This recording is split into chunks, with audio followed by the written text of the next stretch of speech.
দিনটোত অসমৰ পৰা বিদায় লৈছে প্ৰিয়ংকা গান্ধীয়ে কিন্তু প্ৰিয়ংকা গান্ধী যোৱাৰ পাছত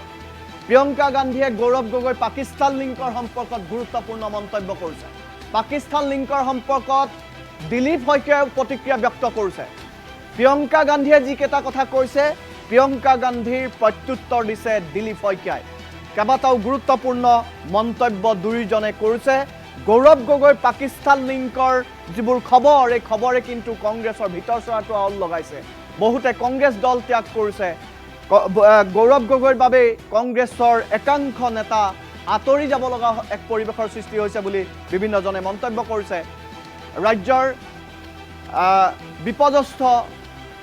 কংগ্ৰেছী ৰাজনীতিক হাৰ পানী যোগাই দিল্লীলৈ উভতিল প্ৰিয়ংকা গান্ধী তাৰ আগতে প্ৰিয়ংকা গান্ধীয়ে গৌৰৱ গগৈ পাকিস্তান লিংক সম্পৰ্কত গুৰুত্বপূৰ্ণ মন্তব্য কৰিছিল সেই মন্তব্যটো শুনাই ল'ব বিচাৰিছোঁ তাৰ পাছতে আমি দিলীপ শইকীয়াৰ মন্তব্য শুনাম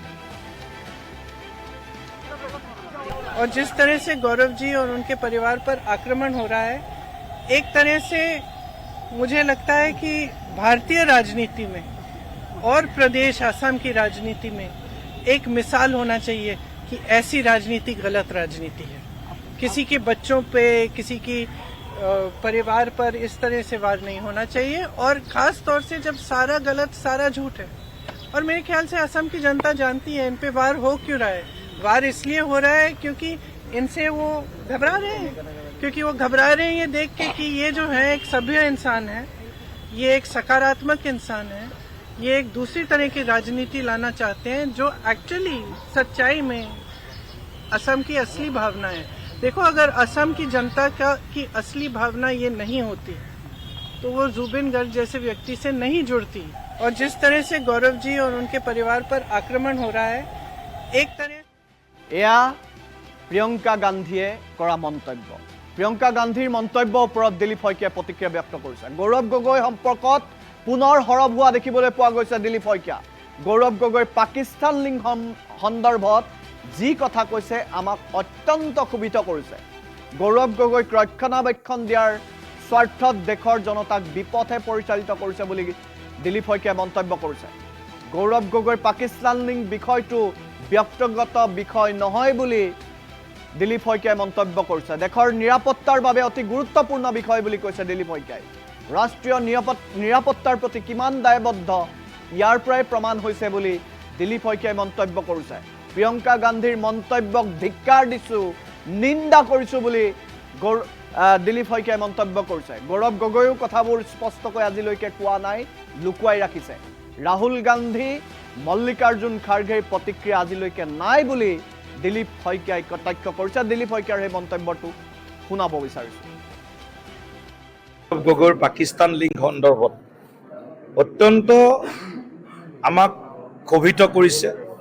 আৰু কেৱল আমাক মানে ভাৰতীয় জনতা পাৰ্টি নহয় অসমৰ ৰাইজক বা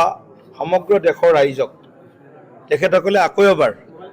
গৌৰৱ গগৈক ৰক্ষণাবেক্ষণৰ স্বাৰ্থত দেশৰ জনতাক বিপথে পৰিচালিত কৰিবলৈ বিচাৰিছে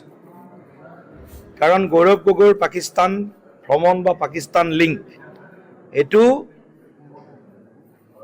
কেৱল ব্যক্তিগত বিষয় নহয় তেওঁ যিটো ব্যক্তিগত আক্ৰমণ কৰিছে এইটো হ'ল ৰাষ্ট্ৰীয় সুৰক্ষাৰ লগত জড়িত এটা গুৰুত্বপূৰ্ণ বিষয়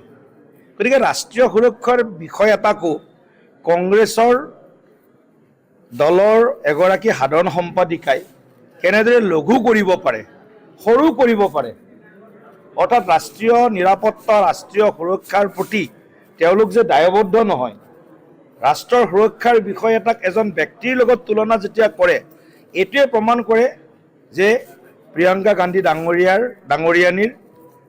গৌৰৱ গগৈক কেৱল মাত্ৰ কংগ্ৰেছ সভাপতি হিচাপে ৰক্ষণাবেক্ষণ দিয়াৰ বাবেহে এই ধৰণৰ এটা বক্তব্য প্ৰদান কৰিছে তেখেতৰ আমি এই বক্তব্যক ভাৰতীয় জনতা পাৰ্টীয়ে